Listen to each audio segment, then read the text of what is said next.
Look, I get it. I'm a landscape business owner too. It's not easy. It's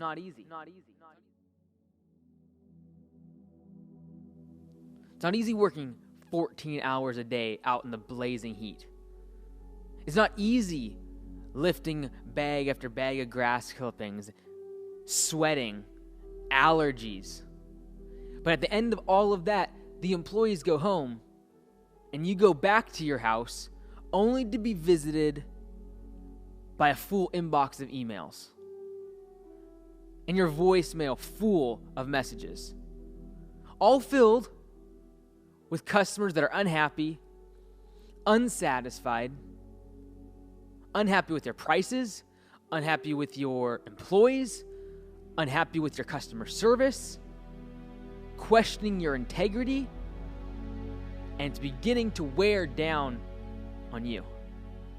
And all the pressure and all the weight of the financial responsibility and the employees and your family begging for your time, it's all crushing down on you. And that physical pain and stress turns into anxiety when the financial burdens begin to make themselves so clear to you at the end of each month. You send out the invoices, you collect payments, you charge credit cards and send out invoices in the mail, and you get the money, but it's short-lived because that money quickly is being spent on payroll. To the employees you don't think deserve it, to the employees who don't show up on time, that call out sick last minute, that don't care about you, your customers, or your business. And you're beginning to question whether it's really worth it. Is it really worth the struggle and the fight and the burden and the stress? Maybe you're not a business owner after all. You're tired of the long days and the short nights, weekends that should be spent with your family, spent on estimates, paperwork, and emails. You're tired of constantly looking at your bank account to see if you make payroll.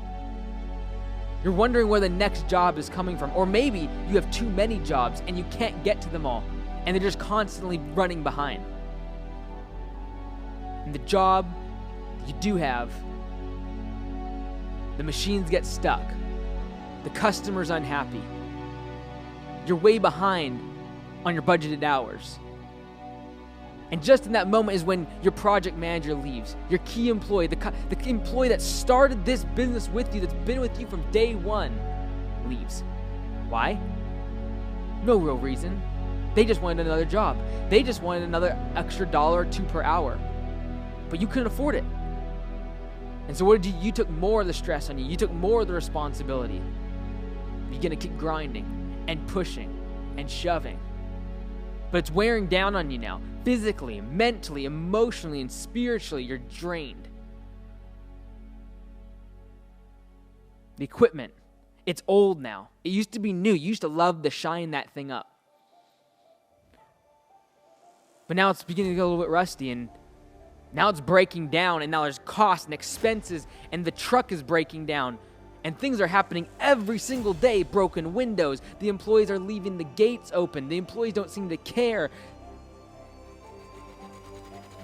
And you're beginning to wonder, should I quit? Should I just give up? Maybe being an employee isn't so bad after all.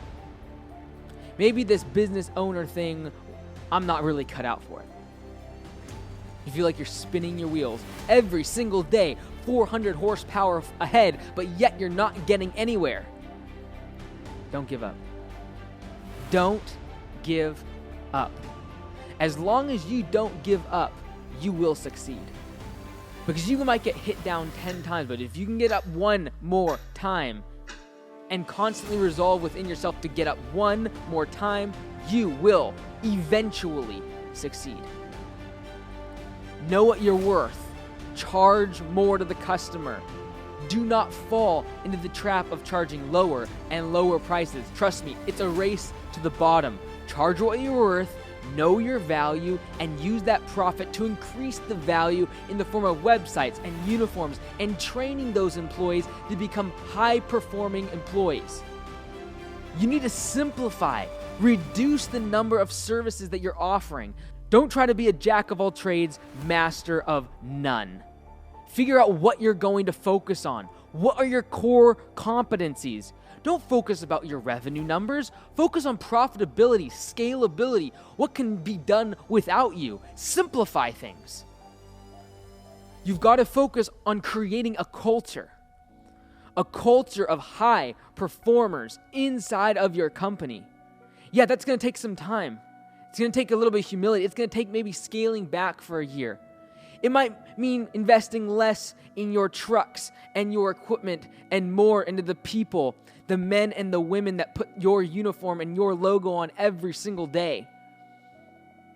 But if you can create a culture, a team of individuals that are dedicated to becoming high performers at work and in their lives, it will reignite the passion and the desire for achievement and success that started your business. Remember back to the why of why you started your lawn care business. Why did you start your landscaping business? It wasn't to stay where you're at now.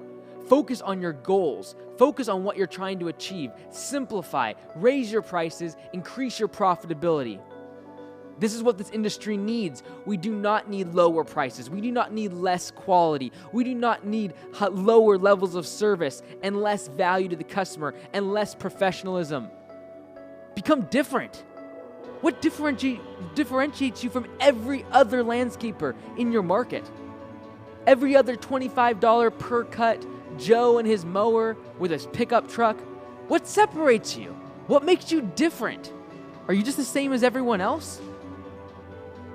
You might feel down, you might feel discouraged, you might feel beat up. But at this moment, at your lowest point is when you need to focus on the simple things of your business. Reduce your services, increase your prices, and focus on creating a team of high performers. Do not give up. Don't give in. You might be down, but you're not out. Share this message with another landscaper that could use this encouragement and inspiration. We're going to change the level of professionalism one landscaper at a time.